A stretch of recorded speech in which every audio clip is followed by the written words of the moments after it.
everybody. I'm from Americana Restaurants. I'm not sure if some or all of you have heard of our company, so I thought I'd just tell you a little bit about it before we go on. So I'm just not sure if this is an intelligence test. The button. Yeah, that's it. Yeah, so it's like echoing a little bit. So Americana Restaurants is basically in two divisions, or the Americana brand. We have a restaurant division where we have about 2,000 fast food and QSR brands that we run across 12 countries. And then we also have a food division, which I'm sure as you've all been to Spinneys and Carrefour, you've seen our kind of frozen products in the stores. In terms of, I work in the restaurant division. I'm the head of real estate. We operate over 12 countries with our brands, and most of our brands are in most of our countries, but in some countries we don't have all brands, and so there's a bit of flexibility in terms of that. Americana is on a very big growth trajectory before COVID hit. We were getting ready to grow big, and then COVID hit and everything kind of came to a standstill. And what we did at the end of 2020 is we decided to grow again, and while we were dealing with the ambiguity of not knowing exactly what was going to happen in the ensuing months. So I thought, in terms of what I could tell you that might be interesting for the kind of people that are here today, is a little bit about what happened to us during COVID in terms of channel mix and rent, and headwinds in terms of commodity prices. That's kind of impacted what we intend to do going forward. So there's some data points here, and obviously because we've got 2,000 stores, then it will give you a broad perspective over different countries and different brands of what's overall happening, and the themes are fairly similar, which is interesting.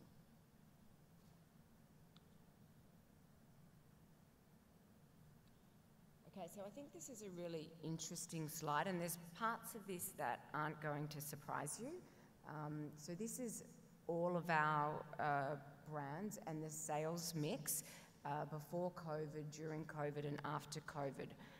So you'll see that the home delivery was 32%. Now, during COVID, that 43% number was a year-end number, but we went right down to 80% or up to 80%, but then it leveled out at 43% during the year. Now, what's happened now in terms of 2021 has been really interesting, because even though we ended 2020 on an average of 43%, at the start of 2021, our home delivery went back up to 47%. And that was, I think, because of the new lockdowns at the start of this year. And then what happened in Q1, Q2, Q3 is that 47% kept going down, 47, 45, 43, and at the end of October, 41. We're projecting for 2022 that our home delivery mix will be 40%.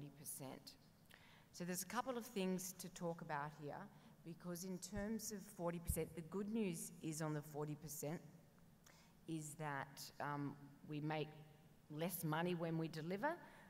In terms of the payback of delivery, we only get back about 43% of our costs of delivery.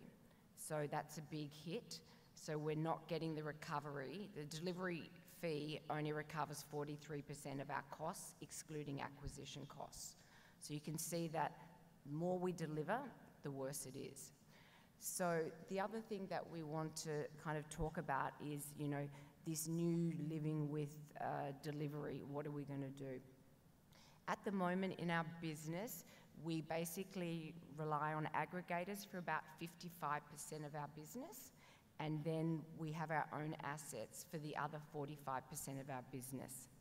In terms of the aggregators, the full service we run at about 17%, and then the marketplace we run on the balance of, I think, 37%.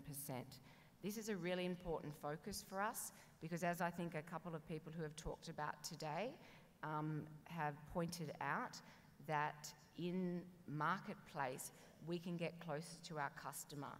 We know we're doing the deliveries, so we know where they live and we know what they're doing.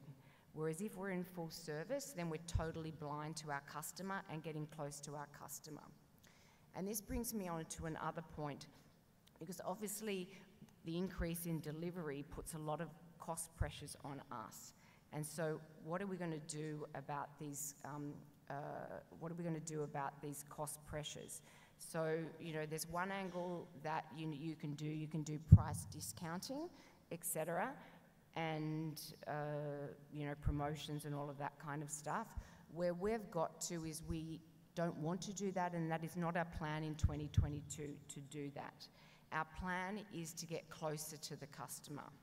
So that is why having the customer data is critical for us to be able to succeed in not having to do discounting to be able to draw the customers back to us. So that's kind of one important initiative in terms of what we're doing in terms of delivery. The other thing that we haven't done a good job of at the moment, but we really are focusing on it in 2022, is actually sub-channel strategy. And what I mean by that is that we need to focus on, we are where we are. So to be able to get that 40% delivery down per market, per brand, this breakup is a little bit different. And what we need to do is focus store by store in what we can do in terms of marketing. You know, can we bring more car hop in? How can we improve certain things in that particular store or that trade area that's going to make our customers not want to continue to rely on delivery? So delivery is the new world, but from a financial EBITDA point of view, it's, you know, impacts our financials. So we want the balance. The other thing that we're doing is that even though we're doing 55% aggregator and 45% our own stuff, which is online ordering, our apps, which have been very successful since we've launched them in the last 2 years, is we also want to focus on is getting more aggregators involved. We believe the diversification and bringing more aggregators on board and having lack of dependence on the main players is really going to help us. And so that's something that we're focusing on 2022, is to continue to get more aggregators board. The other thing is that we believe is we brought in 9 new apps which are working really well for us in 2021, so we think we're going to get some overlay of some improved performance from those, and then we're bringing more apps in 2022, and that again is to move away from the aggregators and kind of get more of our own assets in terms of the delivery. So I think realistically we believe that the 50-50 place will be a happy place to be. I mean, we know that aggregators also, you know, play an important part in terms of reach, but we think that we can improve the financial performance. So anyway, I thought it was worth talking about some of the aggregator stuff, because I know that delivery is a hot topic for all of us here today.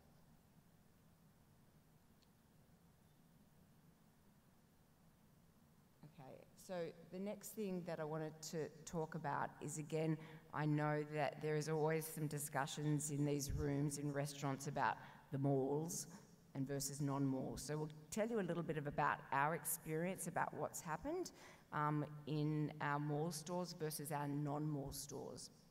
So overall here, I mean, again, you know, not rocket science, it's not going to surprise you, that in mall stores, there was a huge decline in dine-in, which of course was because of the lockdowns, etc. But there are lockdowns also in our restaurant capacity in terms of non-mall stores, but we saw a huge increase in delivery of about 12%. But as I told you, overall, that delivery reliance is less. And I think that's important to note that, you know, I mean, if we were at 32 and we're now at 40% delivery and that number is declining, then, you know, it might not be for our type of restaurants too far or too long away from even getting close back to the sales mix of 2019, which I think is a big surprise for us all. So the bricks and mortars are here to stay as well. I thought also I'll just tell you a little bit about drive-thrus, and I think some of these results will surprise you that that the drive-thrus didn't increase like we thought that they all would. That's mostly, I think it's reflective of our poor real estate portfolio across our regions. Out of our circa 2,000 stores, we have about only 350 delivery stores. Now, some of our brands don't deliver. You know, Pizza Hut doesn't deliver, and you know, some of the other brands like Costa and Krispy Kreme are only kind of coming into delivery now. So I think that this is not reflective of what you would find if you had the right balanced drive-through market like other countries do or other brands do. But this is certainly what I knew when I joined the company a couple of half years ago, that we didn't have enough drive-throughs, and this has really confirmed that, you know, no, we don't. And certainly all of our growth in drive-through markets is drive-throughs. So our whole focus in this year and next year will be expanding our drive-through base. And I think also we've taken our eye off the ball in terms of drive-through execution, and we have not invested in the technology to meet the customer demands of the efficiency and speed required in drive-through service. So us as an Americana have an enormous amount to do to improve this. So I think these results are more reflective of how we've dealt with drive-throughs versus what's probably happening in the rest of the world, to be honest with you. This again, I thought I'd just show you some of our brands, the difference between the brands. So the first one I showed you was all brands. This is now just specifically KFC. Again, it's the same thing, you know, delivery is increased by 12%, and then dining has gone down. But if you look at Pizza Hut,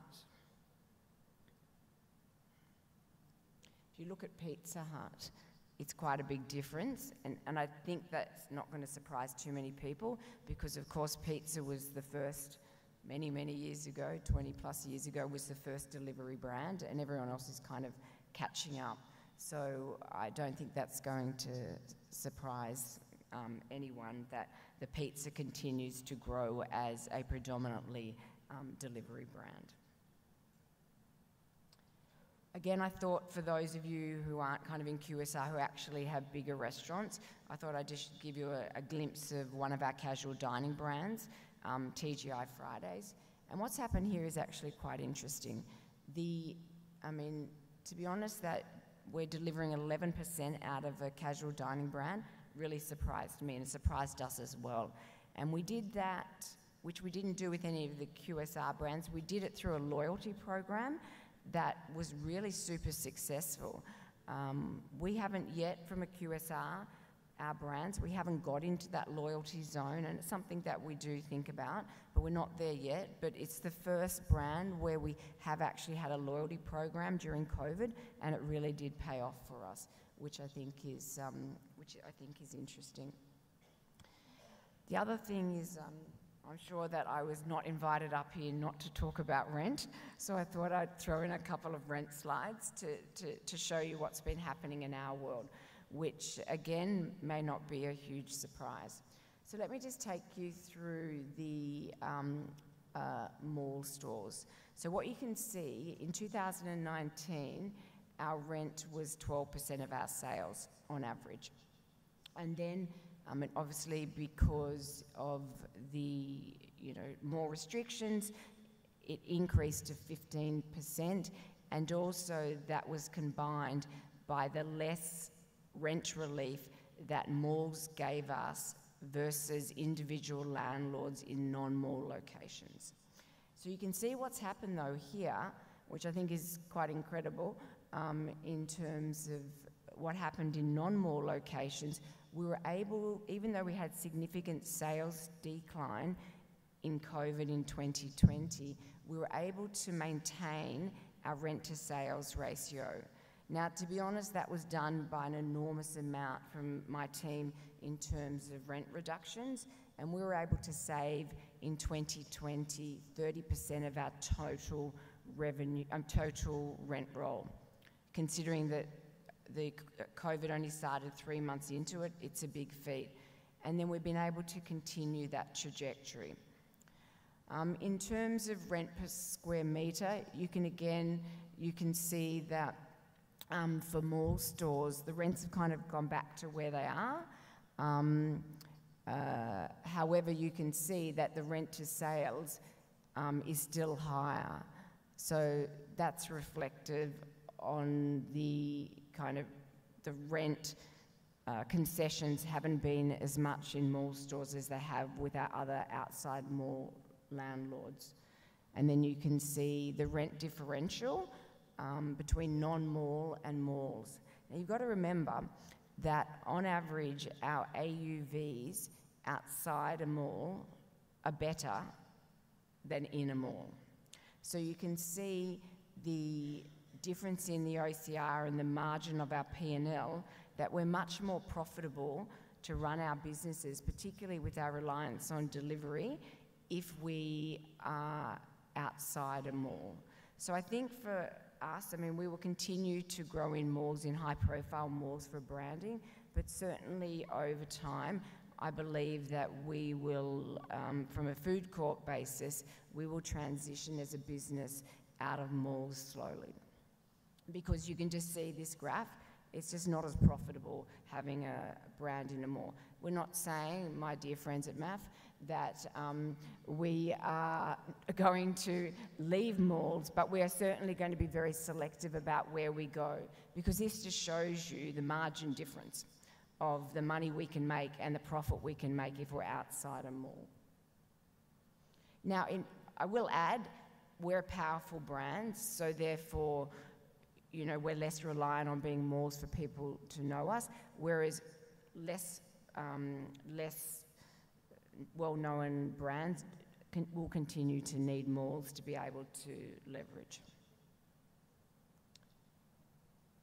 I thought I'd again just show you for casual dining, for those of you who aren't in QSR, this is more for you who've got more casual dining restaurants.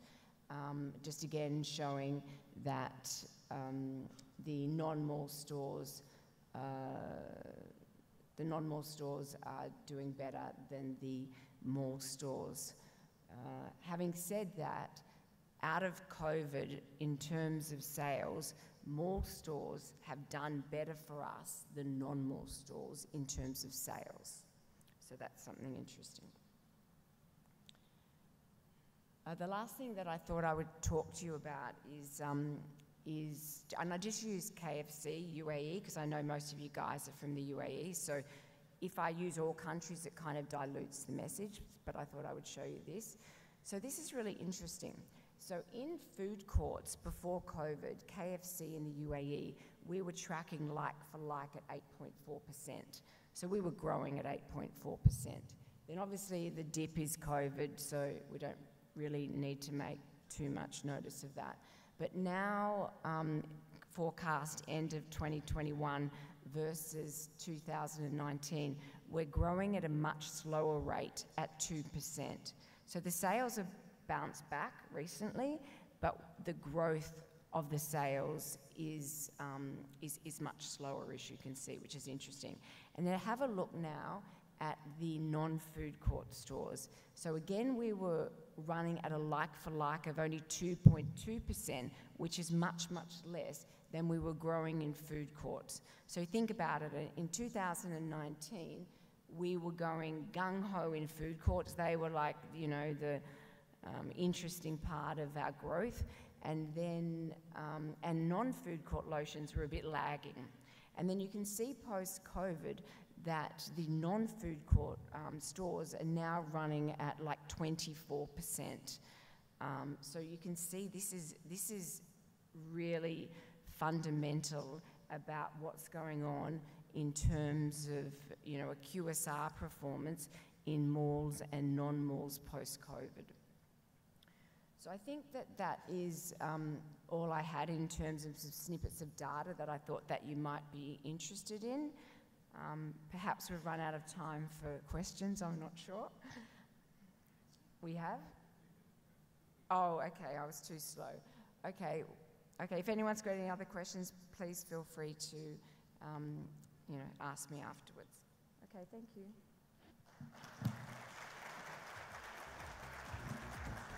Thank you, Wendy. Got great insight into what's happening in the region. Right, we have a little video to show you quickly before we move on to our next panel discussion for you. Ladies and gentlemen, Gap Maps.